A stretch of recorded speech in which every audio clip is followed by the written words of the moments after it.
കൂട്ടുകാരെ, ഇതാണ് ഇലമുളച്ചി എന്ന് ആണ് അറിയപ്പെടുന്നത് ഞങ്ങളുടെ നാട്ടിൽ. അപ്പോൾ ഇതിന് വേറെ എന്തെങ്കിലും പേരുണ്ടോ എന്നറിയില്ല.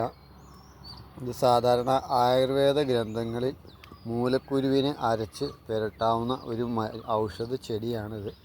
ഇത് ഇപ്പോൾ പൂത്തു നിൽക്കുന്ന സമയമാണ്. ജനുവരി മാസത്തിലാണ് ഇത് പൂക്കുന്നതെന്ന് തോന്നുന്നത്. കാരണം ഇവിടെയുള്ള എല്ലാ ചെടികളും അങ്ങനെ പൂത്ത് നിൽക്കുക. അതുകൊണ്ട് എനിക്ക് തോന്നുന്നത് ഇത് ജനുവരി മാസത്തിലാണ് ഇത് പൂക്കൊല വരുന്നത് എന്നാണ്.